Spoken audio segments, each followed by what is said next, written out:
बार्टी, सारथी, महाज्योती या संस्थांच्या माध्यमातून पीएचडी अभ्यासक्रमासाठी घेतल्या जाणाऱ्या अधिछात्र वृत्तीसाठीच्या चाळणी परीक्षेत पुन्हा गोंधळ पाहायला मिळाला। कोल्हापूर केंद्रावर सी आणि डी कोड सिरियलच्या प्रश्नपत्रिकांना सीलच नसल्याचं आढळून आलं। परीक्षार्थींनी यावर आक्षेप घेत परीक्षा केंद्राबाहेर ठिय्या आंदोलन केलं। संबंधित परीक्षा नियंत्रकांनाही त्यांनी धारेवर धरलं। परीक्षार्थींनी आता कोणतीही परीक्षा न घेता सर्वांना सरसकट फेलोशिप द्यावी अशी मागणी केली आहे। बार्टी, सारथी, महाज्योती या संस्थांच्या माध्यमातून पीएचडी अभ्यासक्रमासाठी चाळणी परीक्षा घेण्यात येते। ही चाळणी परीक्षा 24 डिसेंबर रोजी घेण्यात आली होती। त्यामध्ये 2019चा सेटचा पेपर आहे तसा दिला असल्याचं आढळून आलं होतं। विद्यार्थ्यांच्या विरोधानंतर पुन्हा परीक्षा घेण्याचा निर्णय घेण्यात आला होता। यानुसार आज सकाळी 10 ते 11 या वेळेत नागपूर, संभाजीनगर, पुणे आणि कोल्हापूर अशा 4 परीक्षा केंद्रावर ही परीक्षा घेण्यात आली। कोल्हापूर केंद्रावर नोंदणी केलेल्या 410 विद्यार्थ्यांपैकी 371 विद्यार्थी परीक्षेला बसले होते। या परीक्षेदरम्यान सी आणि डी सिरियलच्या प्रश्नपत्रिकांना सील नसल्याचं आढळून आलं। प्रश्नपत्रिकेच्या झेरॉक्स कॉपी असल्याचं तसंच अनुक्रमांक जुळत नसल्याचं सुद्धा आढळून आलं। विद्यार्थ्यांनी परीक्षा केंद्रातच या प्रकाराला विरोध केला। मात्र नुकसान नको म्हणून विद्यार्थ्यांनी परीक्षा दिली।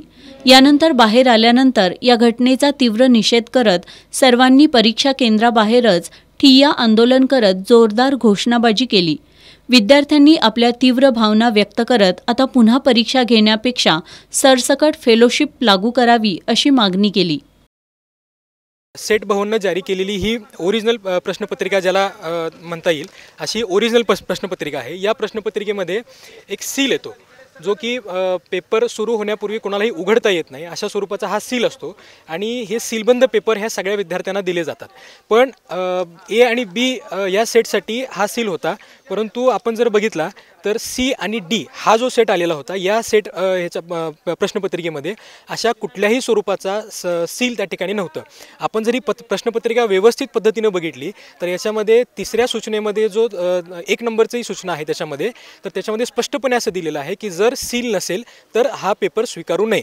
विद्यार्थ्यांनी प्रत्येक क्लासरूममध्ये या बाबतीची आपल्या सुपरविजनना तक्रार केलेली होती आणि त्यांना सांगितलेलं होतं की असा पेपर आम्ही देऊ शकत नाही आणि आम्हाला असा पेपर द्यायचा नाही। त्यामुळे अनेक विद्यार्थी आपल्या क्लासरूममधून बाहेर उठून निघत होते, परंतु काही अधिकाऱ्यांनी तिथं येऊन त्यांना ह्या पद्धतीचं आश्वासन दिलं की तुम्ही पेपर द्या आणि जर तुम्ही क्लासरूम सोडून जर ह्या प्रांगणाच्या बाहेर गेला तर तुम्हाला आम्ही परीक्षेसाठी पुन्हा आतमध्ये प्रवेश देणार नाही अशी भीती विद्यार्थ्यांना दाखवण्यात आली। का अशा पद्धतीचं विद्यार्थ्यांच्या अभ्यासाची जीवनाशी तुम्ही खेळ करताय की किती हा विद्यार्थ्यांनी त्रास द्यायचा। अनेक 4 सेंटर महाराष्ट्रातून दिलेले आहेत। अनेक खेड्यापाड्यातून हे विद्यार्थी ह्या 4 सेंटरवर पोहोचतात। त्यांना आर्थिक नुकसान होतं, शारीरिक नुकसान होतं, मानसिक त्रास त्यांना वेळोवेळी हा सहन करावा लागत आहे।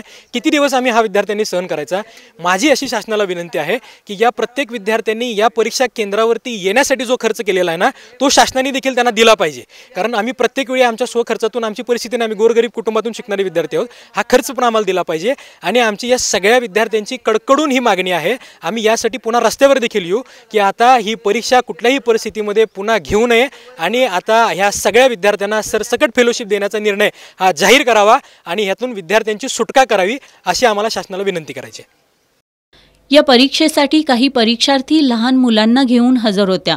दिवस रात्र अभ्यास करायचा, घरची जबाबदारी सांभाळायची, बाळाला सांभाळायचं, या सगळ्या तारेवरच्या कसरतीनंतर सरकार अशी थट्टा करत असेल तर काय म्हणावं असा सवाल उपस्थित करत आता सहनशीलतेचा अंत पाहणं थांबवा असं आवाहन केलं। सील नसलेले पेपर आम्हाला दिलाय म्हणजे तुम्ही आम्हाला काय 5वी 6वीचे विद्यार्थी समजताय का? आणि अशा छोट्या लहान मुलांना घेऊन यायचं, आर्थिक खर्च आणि घरातल्याने पाठवत नाही तो वेगळाच त्रास आहे।